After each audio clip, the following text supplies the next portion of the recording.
우리의 삶의 희망 되시며 우리의 참된 은혜 되시는 하나님 아버지, 참으로 주님께 우리의 감사의 마음 올려드립니다.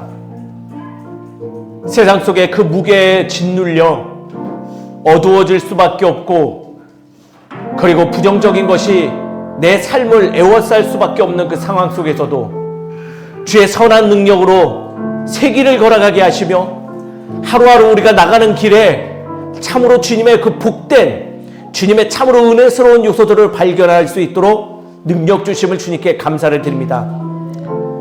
아버지여, 그 벅찬 가슴을 갖고 오늘 이 예배 자리로 나옵니다. 이 예배가 우리의 축제가 되며, 이 예배가 주님께서 우리에게 주신 선물인지를 기억하며 이 기쁜 마음을 다시금 주님께 올려드리고자 소망하오니, 이 예배를 세상 그 어떤 것보다 가장 아름다운 시간으로 완성하여 주시옵시고, 우리의 이 진실된 마음을 기뻐받아 주시옵소서. 예배로 회복되어지길 원하고, 이 예배를 통해서 주의 선한 능력을 세상으로 실어 나누기를 소망합니다. 주님, 우리를 인도하여 주시옵시고 우리에게 선한 능력을 허락하여 주시옵소서. 이 시간 주님께 홀로 영광 올려드리며 이 모든 말씀 사랑의 신 예수 그리스도의 이름으로 기도드립니다. 아멘. 오늘은 어버이 주일입니다. 우리 다 함께 일어나서 찬송가 44장 찬송 부르겠습니다.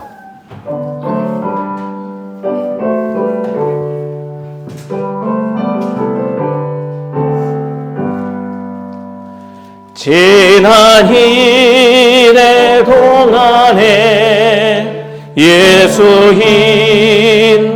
인도했으니 주의 전에 모여서 감사 찬송합니다.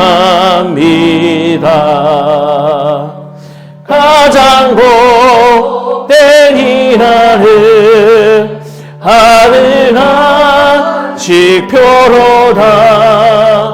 가장 복된 이날을 하늘한 식표로다.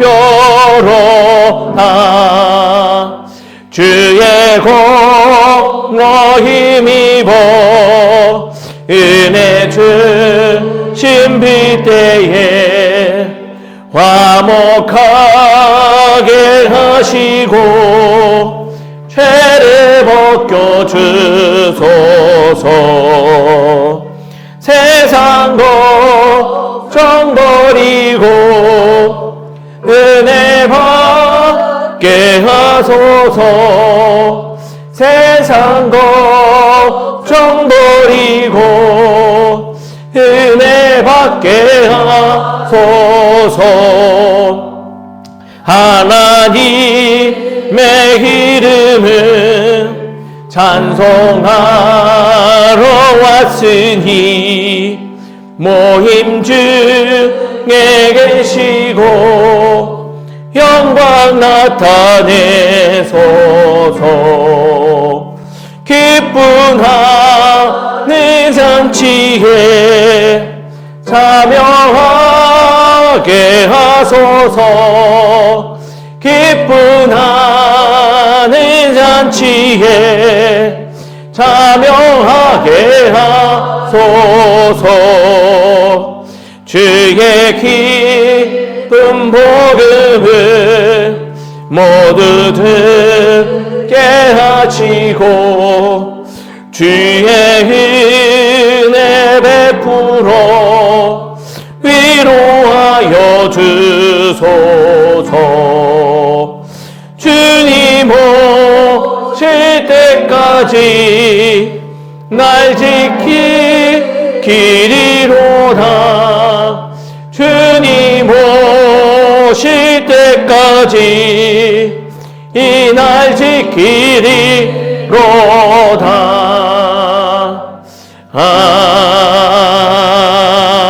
아멘. 성시교독 4번 시편 5편의 말씀입니다. 여호와여, 나의 말에 귀를 기울이사 나의 심정을 헤아려 주소서. 나의 왕 나의 하나님이여, 내가 부르짖는 소리를 들으소서. 내가 주께 기원하나이다. 여호와여, 아침에 주께서 나의 소리를 들으시리니 아침에 내가 주께 기도하고 바라리이다. 저는 죄악을 기뻐하는 신이 아니시니 악이 저와 함께 머물지 못하며 오만한 자들이 주의 목전에 서지 못하리이다. 주는 모든 행악자를 미워하시며 거짓말하는 자를 멸망시키시리라. 여호와께서는 피를 들이는 자와 속이는 자를 싫어하시나이다. 오직 나는 주의 풍성한 사랑을 힘입어 주의 집에 들어가 주를 경외함으로 성전을 향하여 예배하리이다. 여호와여, 나의 원수로 말미암아 주의 의로 나를 인도하시고 주의 길을 내 목전에 곧게 하소서. 아멘. 사도신경하심으로 우리의 신앙 함께 고백합니다. 나는 전능하신 아버지 하나님 천지의 창조주를 믿습니다. 나는 그의 유일하신 아들 우리 주 예수 그리스도를 믿습니다.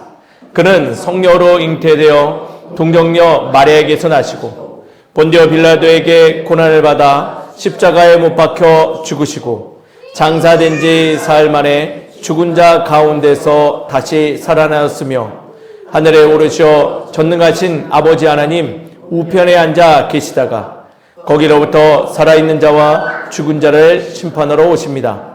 나는 성령을 믿으며 거룩한 공교회와 성도의 교제와 죄를 용서받는 것과 몸의 영생을 믿습니다. 아멘. 다 자리에 앉겠습니다. 찬송가 438장 찬송 부르겠습니다.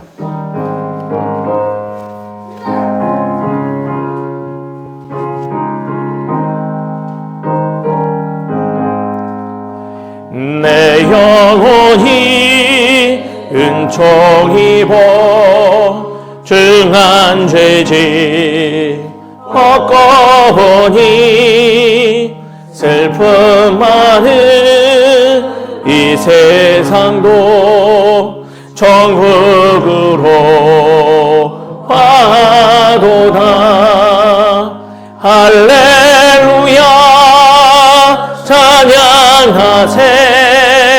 내 모든 죄 사함받고 주 예수와 동행하니 그 어디나 하늘나라. 주의 얼굴 뵙기 전에 멀리 봬도 하늘나라. 내 맘속에 이루어지니 날로 날로 아깝도다.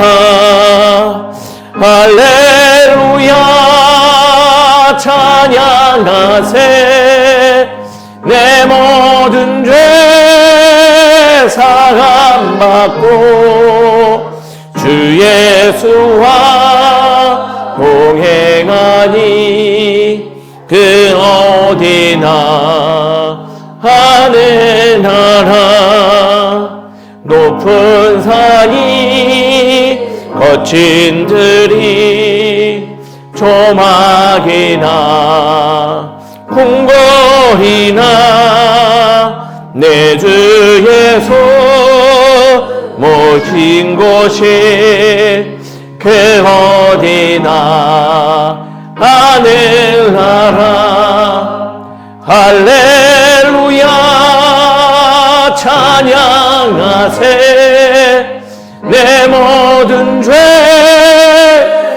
안 받고 주 예수와 동행하니 그 어디나 하늘나라.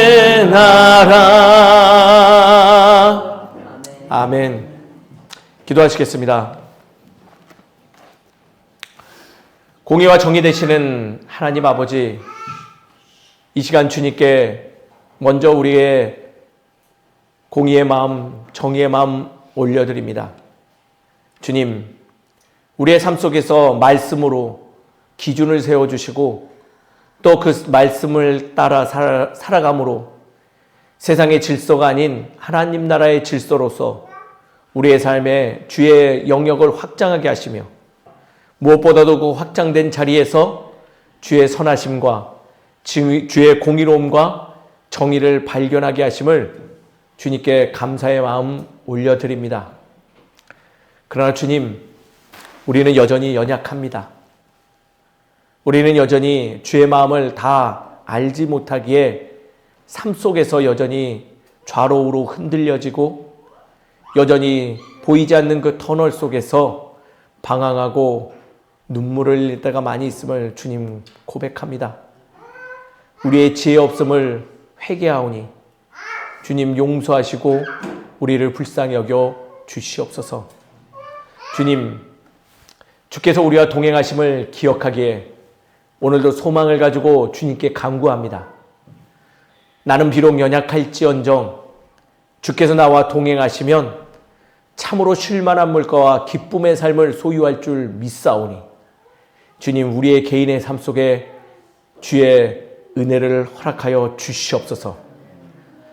그러나 다만 그 은혜를 내 개인 홀로 소유하는 것이 아니라 그 은혜를 아낌없이 나눌 수 있는 넉넉한 신앙의 마음을 소유한 우리 되게 하여 주시옵시고 그 삶을 참으로 가치 있게 여기며 살아감으로 우리의 삶 전반에 생명의 기운이 넘쳐날 수 있도록 주님 인도하여 주시옵소서.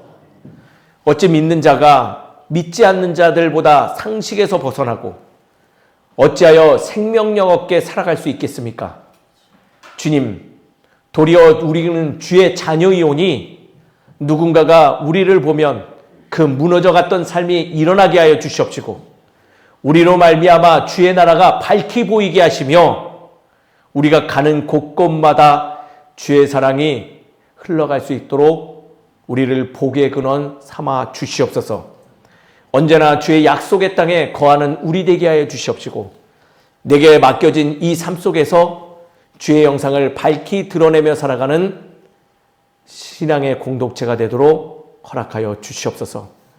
반드시 그 삶을 소유할 때 우리의 삶의 터전이 변화하고 이 세상이 변화될 줄 믿습니다. 주님, 지치지 아니하도록 우리가 포기하지 아니하도록 강한 손으로 붙들어 주시옵소서. 오늘도 귀한 예배 드립니다.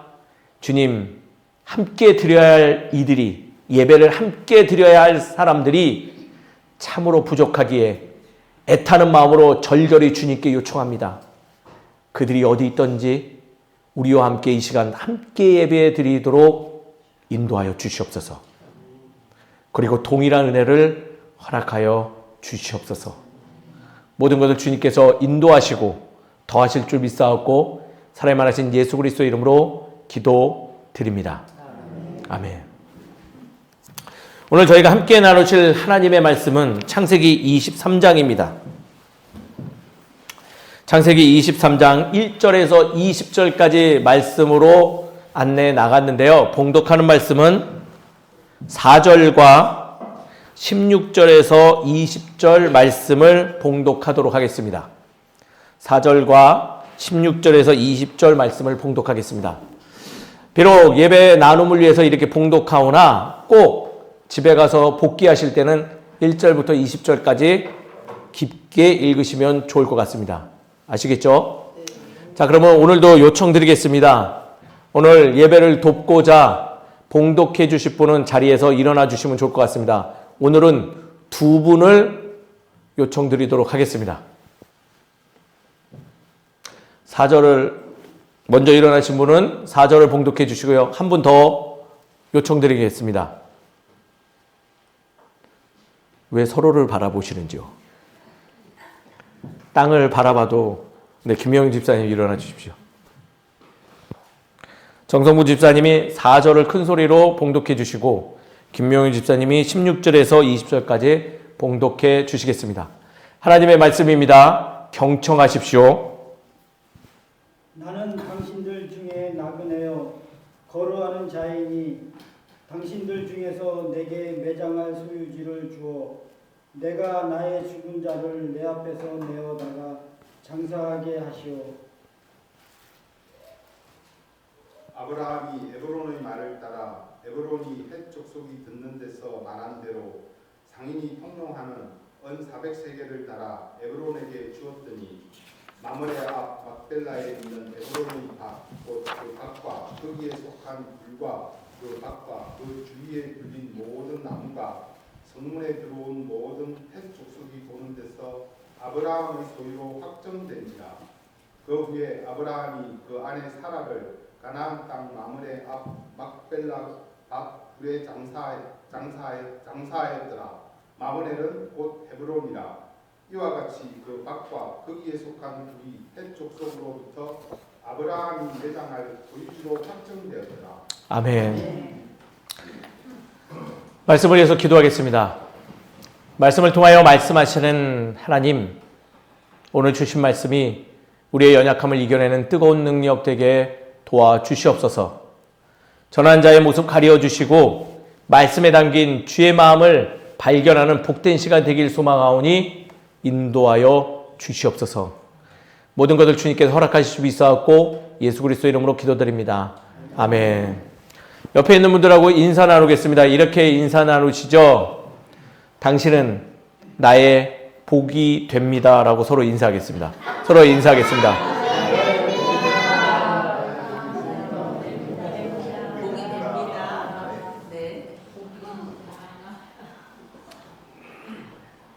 그 복이 되세요? 복이 되신다는 거 맞죠? 꼭 그것을 기억해 주셨으면 좋겠습니다. 지난주 이번 주 말씀 준비하면서 너무나 재밌는 현상을 발견합니다. 지난주 어린이 주일이었는데 무슨 본문이었죠? 아들을 제산물로 바치는 본문이었는데 이번 주 딱 피니 어버이 주일인데 어머니가 장례를 치르는 본문이 있어서 주님 왜 나를 이리 시험하십니까? 그 말씀 준비가 굉장히 어려웠던 것 같습니다. 그래도 찬찬히 한 주간 곱씹어 보며 삶을 돌아보니 말씀 안에서 내게 주어진 성도님들보다도 먼저 내게 주어진 그 말씀의 의미가 참 깊더라라는 것을 느끼게 되었고요. 오늘 그 말씀을 또 변함없이 성도님들과 함께 나누고자 합니다. 오늘 제목 참 재밌어요. 무엇을 뭐라고요? 무엇을 혹시 이 질문 던져보시면서 살아가시는지요? 상대에게요? 아니면 나에게요? 목회자로 살아가면서요, 일반인들보다 더 자주 하는 경험이 있습니다. 그것은 바로 함께 했던 이의 임종의 순간을 바라보는 경우입니다. 목회자로 살아가면 다 좋을 것 같지만 이 순간만은 너무 힘이 듭니다. 사랑했던 이, 함께 무언가를 짊어졌던 이, 그리고 다투던 이, 눈물 흘렸던 이, 누구든 꼭 그 마지막의 임종 순간을 지켜드려야 할 때가 있다라는 것입니다. 그 수많은 임종의 시간 또는 임종 예배를 인도하는 그 시간, 저는 늘 비슷한 마음을 발견하곤 합니다. 그것은 바로 일반적인데요. 삶의 마지막 순간은 언제나 숙연하고 조용하고 마음을 무겁게 만든다라는 것이죠. 다 아시는 이야기일 거예요. 그 순간만은요, 기쁘려고 해도 기뻐지지 않고 미소 짓고 싶지만은 미소를 결코 지을 수 없는 그런 순간입니다. 그렇지만 숙연하고 또 조용하고 무거운 시간이라 할지라도 그 시간이 저에게 아무 필요가 없는 시간은 아니라는 것을 배웁니다. 즉, 좀 더 쉽게 표현해서 그 무거운 시간을 견뎠더니 배우는 점이 참 많고 크더라라는 것입니다. 무엇이 발견되어지고 클까? 저는 오랫동안 고민하고 바로 이렇게 정리했습니다. 따라하겠습니다. 사람은 떠나도 떠난 자리에 반드시 무엇인가를 남긴다. 어떤 분은 따뜻한 말 한마디를 남기고 가기도 합니다. 어떤 분은요, 가족의 기억 속에 추억을 남기고 가시기도 하죠. 어떤 분은 화해하지 못한 절절한 마음을 남기기도 합니다. 어떤 분은 남겨둔 이들을 염려하는 마음을 남기기도 하죠. 신앙의 눈으로 볼 때 어떤 분은 분명한 신앙의 흔적을 남기고, 이러한 모습들을 볼 때 제가 크게 배울 수 있는 것은 아무것도 없이 헛되게 살아가는 것이 아니라 사람은 떠나가도 그 자리에 반드시 무언가를 남기더라 하는 거예요. 그래서 이제 오래전에 읽었던 책 제목 하나가 참 마음에 남습니다. 그 책 제목도 이래요. 사람은 떠나도 사랑은 남는다.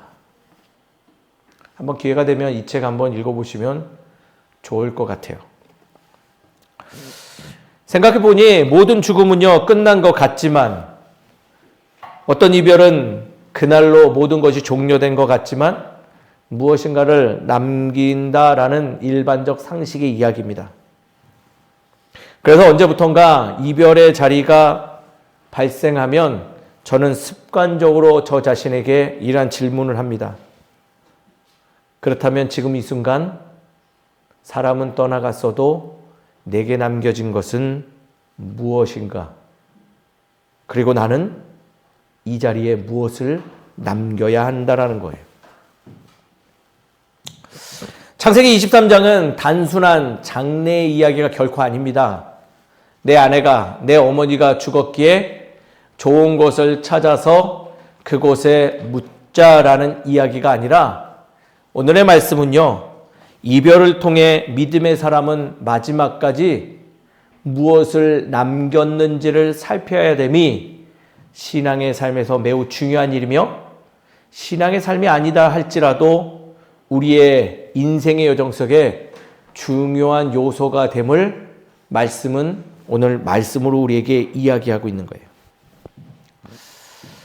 살아의 마지막 여정, 이 여정을 마주하는 우리들에게 지금 말씀은 조용히 묻습니다. 나와 우리는 무엇을 남기고 나아가야 하는가라는 질문인 것이죠. 사랑하는 성도님 여러분, 오늘 이 힌트를 말씀 속에서 찾아내는 저와 여러분 되시기를 주의 이름으로 축원드립니다. 오늘 말씀을 찬찬히 읽어보셔야 돼요. 23장은요, 버릴 것 하나 없이 1절에서 20절까지 다 찬찬히 읽어보셔야 되는 중요한 말씀들이에요. 왜냐하면 한 인생의 여정을 종료하며 마무리 지을 때 그 당사자와 그 주변에 있는 남은 자들이 무엇을 추구하였는지를 꼼꼼히 기록하였기 때문입니다. 본문은요, 돌려서 말하지 않아요. 1절부터 사라의 죽음이 발생했음을 드러내죠. 사라가 127세를 살았으나 죽었다라고 기록해요. 그리고 이어서 말씀이 표현하는 내용이 있습니다. 그것은 아브라함이 들어가서 어디 그 이별의 자리로 들어가 그의 아내 사라를 위하여 슬퍼하며 애통하였다라고 기록하고 있죠. 어때요? 이 모습이 아주 일반적이고 평범한 이별의 모습이죠. 그러나 평범하지만요, 신앙의 눈으로 이 말씀을 바라보면요, 굉장히 중요한 내용이구나라는 것을 발견할 수 있습니다. 그 중요한 것은 무엇일까요? 따라하겠습니다. 믿음의 사람도 절절히 슬퍼하더라. 믿음이 있다고 눈물이 없는 거 결코 아닙니다. 신앙은요, 감정을 제어하는 것이 아닙니다. 강해져서 눈물이 메말라 버린다는 것이 아니라 신앙이라는 것은요, 감정 속에서도 하나님을 향한 내 신앙의 정체성을 잊지 않는 것임을 말씀은 우리에게 잘 알려주고 있는 거예요. 왜 그러할까요? 아브라함은요, 어떤 사람이에요? 믿음의 조상이고 다른 말로 표현하면 언약의 사람입니다.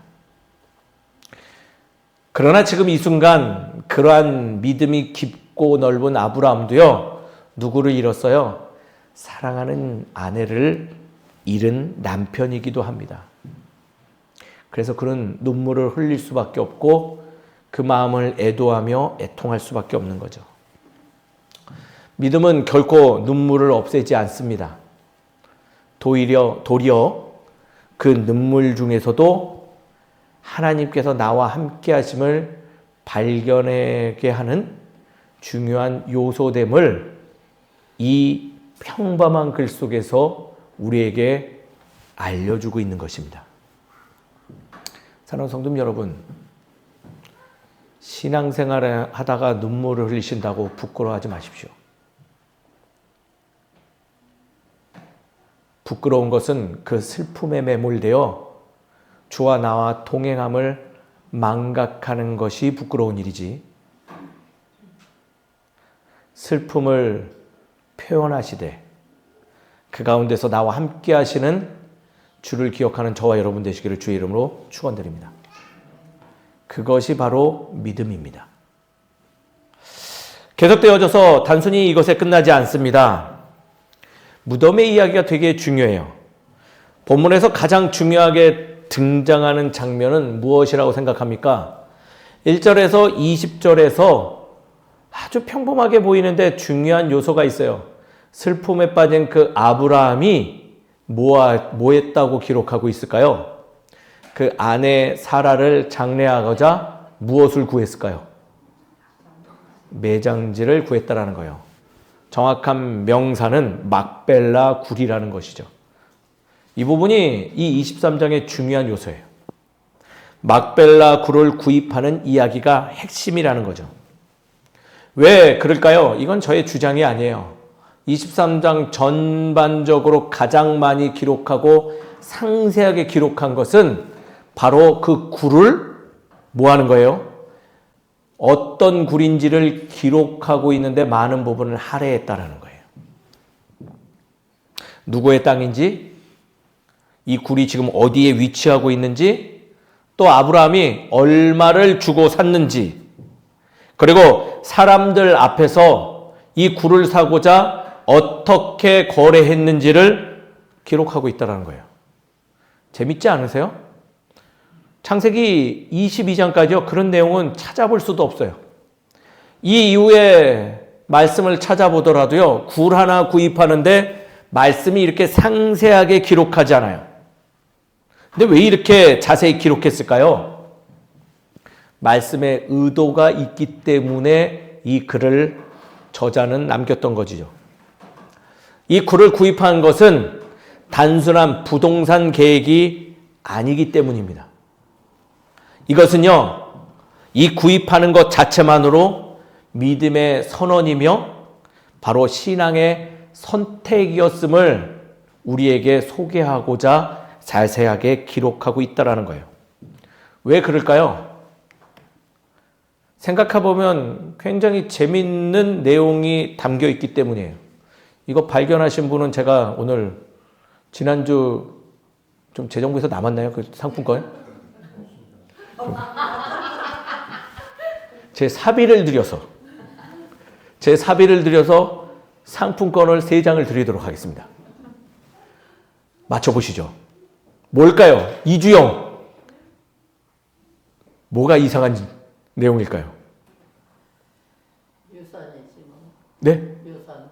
유산 아닙니다. 네? 예. 들어오는 그런 나중에 출애굽해서 들어왔을 때 네. 그 땅의 정당성을 그 땅의 정당성. 아니에요. 아니에요. 한 분만 더 하겠습니다. 이러다 답이 나올 것 같아서. 한 분만. 누굴까요? 뭐가 재밌는 요소일까요? 그냥 준다고 했는데도 네. 굳이 값을 치러서 준다고 했는데 굳이 값을 치러서. 비쌌는데 큰일 날 뻔했습니다. 한 번 더 했으면 나올 것 같아요. 따라하겠습니다. 땅을 돈 주고 샀더라. 이게 굉장히 이상한 내용이에요. 아브라함이 지금 어떤 신분이에요? 나그네이기도 하죠.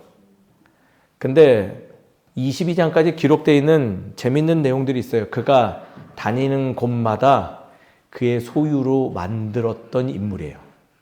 영향력 있던 인물이죠. 즉 방대한 지금 땅을 소유하고 있던 인데 바로 그 땅에서 장례를 치르지 아니하고 또 땅을 사더라라는 거예요. 또 아직 이해가 안 되시죠? 이렇게 하면 조금 더 이해되실까요? 하나님은 약속하셨지만 사실 그에게 약속한 하늘의 별과 같이 세상의 모래처럼 뭘 많이 만들어 주신다고요? 자손을 만들어 주고 그가 가는 곳마다 형통하게 되며 모든 것을 더하시겠다라는 그 말씀이 약속된 말씀이지만 현실에서 그것이 다 지금 현재 이루어졌나요? 아직 이루어지지 않았다라는 거예요. 즉 아직 모래알같이 많은 자손도 없고 자기가 가는 곳마다 모든 것이 소유되어 있지 않은 상황임에도 불구하고 즉 완성되지 않은 시점에도 그는 이 땅을 하나님께서 분명히 약속하였기 때문에 내게 언젠가 허락하실 땅이기 때문에 지금 돈 주고라도 다시금 소유하고자 실행한다라는 거예요. 그의 선택권은 많았습니다. 애굽으로 돌아갈 수 있는 선택도 있었고요. 갈대아 우르로 갈 수 있는 즉 고향 땅으로 가서 묻을 수 있는 그런 선택권도 있었죠. 근데 그러나 아브라함은요. 그 막벨라 굴 아직 자기가 미처 소유하지 못한 그 땅을 정복하지 못한 땅은 언젠가 하나님이 주실 땅이라는 것을 잘 알고 있었기 때문에 그는 지금 이 순간 다시금 그 땅을 먼저 믿음으로 소유하고자 그것을 거래하여 샀다라는 거예요. 막벨라 굴은요, 돈 주고 샀지만 단순한 무덤이 아니라 하나님의 약속을 그 슬픔 가운데서도 나는 여전히 믿고 붙들고 있다라는 상징의 굴이 된다라는 거예요. 죽음 앞에서도요, 아브라함은 여전히 하나님과 맺은 언약을 버리지 않았어요. 눈물 속에서도 하나님의 말씀 곁에 있음을 그는 실행함으로 보여주었다는 것을 기록하고자 막벨라 굴에 대한 구입에 대한 사건을 지금 아주 세밀하고 자세하게 기록하고 있다는 거예요.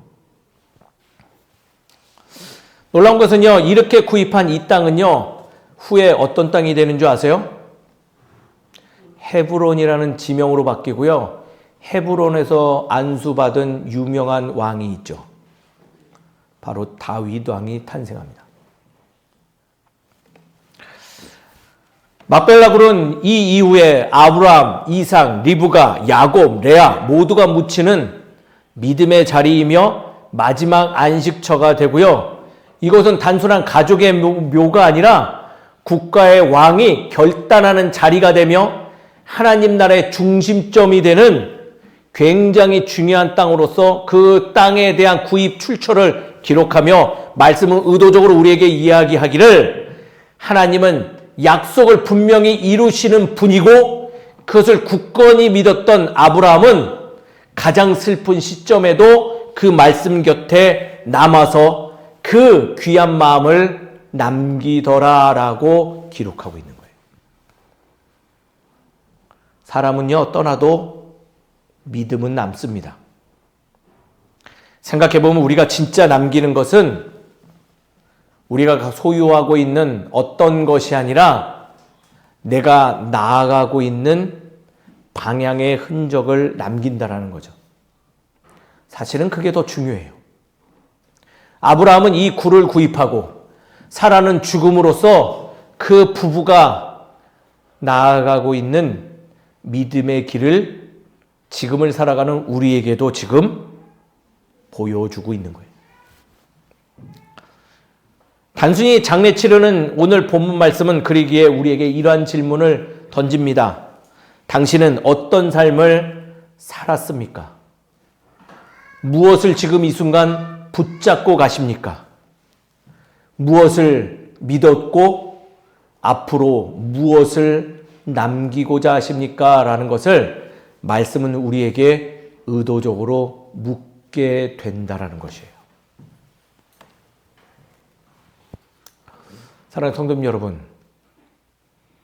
소유한 것만을 남기는 것이 아닌 내가 나아가는 그 방향을 남기는데 더 집중하는 저와 여러분 되시기를 주의 이름으로 축원드립니다. 아쉽게도 말씀은 이러한 아주 세밀한 부분을 우리에게 권면하고 있음에도 불구하고 우리는 여전히 무엇을 남기는 게 더 중요한가요? 내가 소유한 것을 남기는 거를 더 중요하다 생각하고 살아갈 때가 많이 있어요. 그래서 이제 사람들은 늘 이런 말들을 입에 붙이고 살죠. 남는 장사를 해야지. 손해보면 안 되지. 결국 남는 게 있어야지 말을 하면서 틀린 말은 아니죠. 그 말을 남발하면서 남는 것에 대한 얄팍한 마음만 드러내고 있는 것이 안타까운 상황이에요. 우리는 그러한 말들을 하면서 남기고자 하는 것은 결국 이런 것들밖에 없죠. 돈, 물질, 성공, 내가 소유했던 것, 내가 남겨놓은 어떤 결과물만을 남기면 마치 잘 사는 것처럼 내가 참 인생을 칭찬할 만큼 마땅히 살아간 것처럼 인식하고 살아가죠. 근데 실제적으로 어떤가요? 시간이 지나면요, 그러한 것들은 놀랍게도요, 다 사라집니다. 결국 남는 것은 그들이 나아갔던 방향의 마음들만 남죠. 그가 남겼던 따뜻한 말 한마디, 그와 함께했던 추억의 시간들, 믿음의 사람들과 믿음으로 버텨낸 그 시간들, 내가 하나님을 절절하게 붙들었던 자세들. 사랑하는 성도님 여러분, 남겨진 것의 가치는요, 크기가 아니라 방향임을 기억하는 저와 여러분 되시길 주의 이름으로 축원드립니다. 세상은 죽음은 끝이라 말합니다. 그러나 오늘의 본문은 다른 것을 이야기합니다. 사라는 비록 죽었을지언정 그녀는 믿음의 흔적을 남겼더라. 그의 남편은 그 흔적으로 다시금 가던 길을 방향을 잡아 다시 가더라. 오히려 그 죽음의 자리는 또 다른 세대에게 이어지는 믿음의 자리가 되었다 라고 우리에게 이야기하고 있는 거예요. 세상과 같은 생각으로 남겨진 우리의 가치를 상실해 버리면요, 반드시 후회하는 순간이 찾아옵니다. 그러나 사랑하는 성도님 여러분, 그 후회는요, 늦은 후회이며 늦은 후회는 일찍이 많은 어르신들이 말하기를 들판에 흔하게 피어나는 저보다 못하다라고 우리에게 알려주었습니다. 기억에서 사라질 것들을 남기는데 에너지 쓰는 저가 아니라 영원히 기억될 믿음과 신앙의 방향을 남기고자 몸부림하는 저와 여러분 되시기를 주의 이름으로 축원드립니다. 그렇다면 오늘 말씀을 붙들어서 우리는 어떻게 살아감이 마땅할까요? 첫 번째는요, 빠른 시간 안에서 남겨진 것을, 내가 남겨야 할 것을 점검하는 삶을 가지셔야 됩니다. 어떤 시간 속에서요? 빠른 시간 속에서. 근데 명심해야 될 게 있어요. 늦었다고 서두르면요, 늦었다고 빨리 선택하면요, 위험할 수도 있다라는 거예요. 실제로 이 일은 일상에서 비일비재하게 나타납니다. 무엇을 남기고 있는가를 찬찬히 시간을 가지고 생각해야 돼요. 내 삶은 무엇을 남기고 있는가 바쁘더라도 살피셔야 된다는 거예요. 생각하지 않고 점검하지 않은 채 빠른 시간 안에서 그냥 그때그때 결론 내리고 판단하고 선택해봐야 무엇한다? 후회만 하더라라는 거예요. 넉넉한 시간에는 누구든 앉아서 실수로라도 점검합니다. 그러나 그보다 더 우리의 삶에 적용되는 것은 빠른 시간 안에서도 하셔야 된다는 거예요. 왜냐하면 그 시간은 빠르더라도 중요하기 때문에 그래요.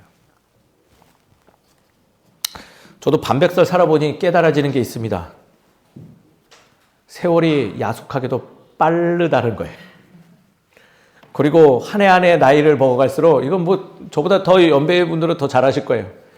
그 시간의 흘러감의 속도가 어때요? 더 가속이 붙더라라는 거예요. 오늘도 또 느꼈어요. 분명히 안겨서 왔던 시우가 오늘 처음으로 당당히 두 발로 걸어 들어왔어요. 무섭습니다.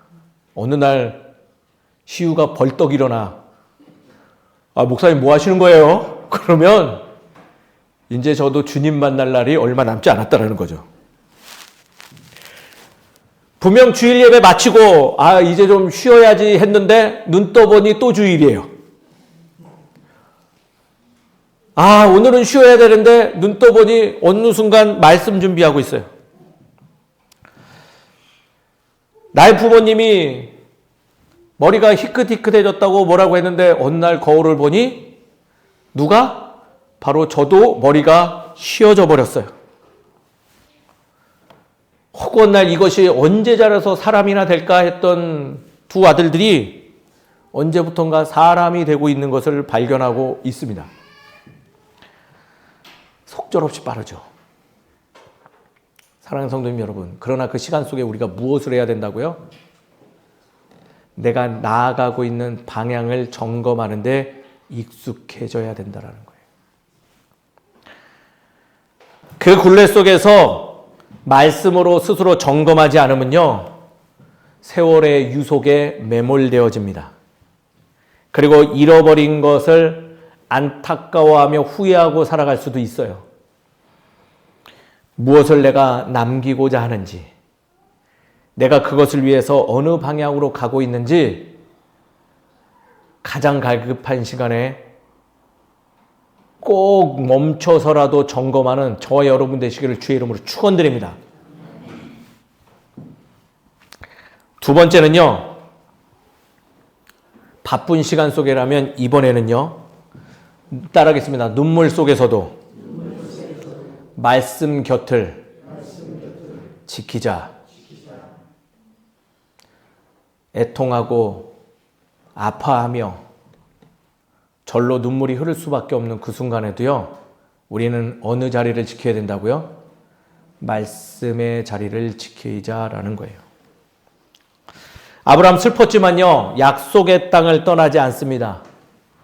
단순하지만 아브라함의 선택에 하나님 나라의 지혜가 담겨 있음을 발견하죠. 때로는 조급한 결정은요, 소중한 것을 상실했다는 마음이 극단적 상황을 우리에게 안겨주는 경우가 참 많죠. 이 일반적 사실은요, 믿지 않는 이들도 잘 알고 있는 사실입니다. 급할수록 자리를 지키고요, 진정된 자리를 소유하는 것이 세상의 질서예요. 상식이고요. 쫓겨서 한 결정은 반드시 후회하게 되니 급할수록 돌아가야 되고 찬찬히 그 자리에서 점검해야 된다는 것이 먼저 번에 바로 요 앞전의 권면이기도 하죠. 그러나 그것은 일반인들도 너무나 잘 알고 있는 상식이에요. 우리에는 신앙인으로서 그거보다 더 성숙하고 더 성장한 마음을 담아야 되는 것은 바로 선택이 있어서 중요한데, 바로 그 선택의 자리가 말씀의 곁에 있는 선택을 하는 것이 매우 중요하다라는 거예요.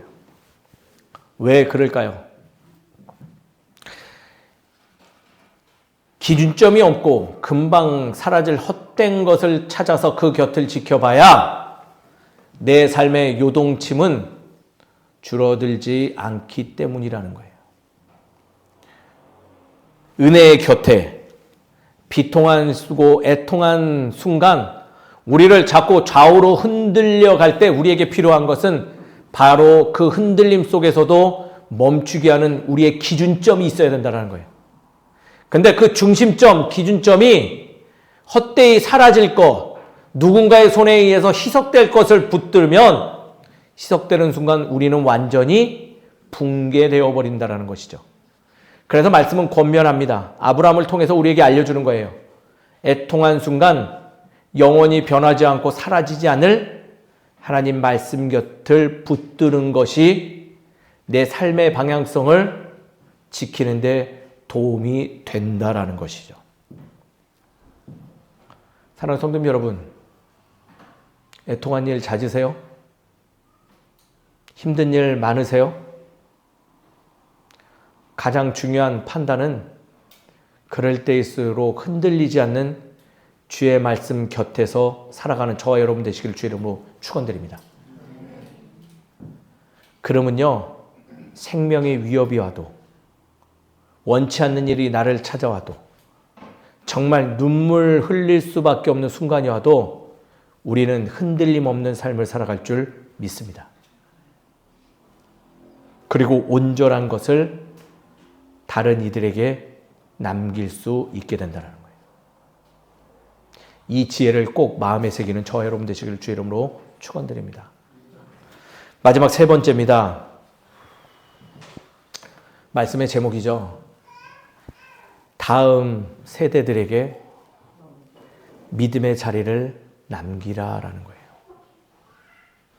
제가 일전에 말했어요. 다음 세대는 누구라고요? 우리 자녀 세대요? 아니에요. 내가 만날, 나로 인해서 신앙의 영향을 받을 이들입니다. 그들에게 믿음의 자리 무엇일까요? 재산보다도요, 방향입니다. 성공보다도요, 신앙됩니다. 믿음의 유산은요, 말보다 삶으로 증거할 수 있습니다. 제 표현 방식으로는 바로 신앙의 흔적을 남겨야 된다라는 거예요. 신앙의 흔적을 남기는 일은 다시금 강조드리지만 매우 중요한 것입니다. 왜냐하면 그 흔적이 말하는 것보다 더 강렬하게 그 삶을 이끌 수 있기 때문이라는 거죠. 제 개인적인데 저는 되도록이면 저희 두 자녀에게 할아버지 이야기에 부정적인 이야기를 하지 않으려고 애씁니다. 설교 때도 자주 말씀드렸지만 저와 저의 아버님의 관계는 좋지 않았어요. 제 어린 시절부터 매도 많이 맞았고요. 매가 아니라 폭력을 많이 당했죠. 그래서 참 그 관계가 좋지 못했었어요. 그리고 저희 아버님의 습관 중에 가장 안 좋은 건 무엇이냐면 자신을 버렸던 할아버지에 대한 원망과 애통한 마음을 시시때때로 저에게 늘 나누었던 것이죠. 어릴 때부터 그 푸념에 완전히 노출되어 있었더니 성인이 된 제 자신을 어느 순간 돌아봤더니 굉장히 부정적인 사고를 가지고 있는 제 자신이 되었음을 깨달았어요. 화가 늘 있었고요. 분노했고요. 저희 아버님이 일상의 삶에 남겨준 흔적들이었어요. 그래서 가정을 이루고 제가 결단한 게 있죠. 아무리 나에게 상처를 많이 준 아버지라 할지라도 내 자녀에게 그것을 넘겨서는 아니 되겠다. 의도적으로 두 아이에게 할아버지의 귀하고 좋았던 점들을 이야기합니다. 저에게 상처 준 이야기보다는 제가 보고 존경의 마음을 품었던 일들을 이야기해줘요. 그러면서 요즘 제가 하나 발견하는 게 있어요. 제 자녀가 참으로 긍정적이고 밝은 사고를 가지고 성장하고 있음을 발견합니다. 제가 남기고자 하는 삶의 흔적들이에요. 저는 두 자녀에게 성경 공부시키지 않습니다. 어떤 목사들처럼 말씀을 외워라, 말씀을 보아라, 교회 열심히 나와야 된다라는 강요를 하지 않습니다. 다만 목회자로서 너의 아버지도 신앙의 삶을 이렇게 살아가고 있어라고 보이는 데 집중하고 있습니다.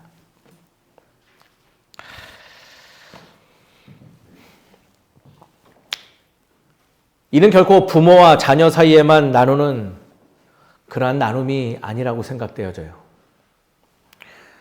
아브라함의 선택은요, 그의 이야기를 통해 전해 들은 모든 신앙인들에게 영향을 주는 그만의 신앙의 흔적들이었어요. 우리가 책임감 있는 신앙을 소유하여서 삶을 참으로 하나님 보시기에 기뻐하는 모습으로 살아가고자 몸부림침은요, 그 삶의 방향은 나를 보는 누군가에게 자연스럽게 영향 미칠 거라고 생각되어집니다. 그런 의도로서 권면드립니다. 사랑하는 성도님 여러분, 신앙인답게 살아가시죠. 저부터 그렇게 살고자 애써 보겠습니다. 몸부림치겠습니다. 우리 그것을 남기고자 애쓰는 신앙 공동체가 되기를 주의 이름으로 축원드립니다. 관계 안에서 믿음의 자리를 창조하는 우리, 그 모습을 남기는 신앙의 공동체, 어찌 하나님이 기뻐하지 않을 수 있겠습니까? 늘 연약하고 흔들려주고 부끄러운 신앙의 모습을 100번, 1000번 아무 생각 없이 노출해 봐야 정작 후회하는 건 누구? 바로 내 자신일 뿐입니다. 사랑하는 성도님 여러분, 무엇을 남겨주길 원하십니까? 그 질문을 던지시고 신앙인답게 살아가는 저와 여러분 되시기를 주의 이름으로 축원드립니다. 말씀을 정리합니다. 우리 모두는 언젠가 이별을 하고 언젠간 다 떠나갈 것입니다. 그러나 떠나는데 끝나지 않습니다. 우리는 떠나갈지언정 우리가 머문 자리에는 반드시 무언가가 남습니다. 창세기 23장은 아브라함은 막벨라고를 남김으로 인해 하나님께서는 나의 삶의 여정을 통해서 그 언약을 이루어 가신다라는 믿음의 흔적을 남겼습니다. 그리고 오늘 말씀은 우리에게도 연결되어집니다. 그래서 우리에게 말씀은 묻죠.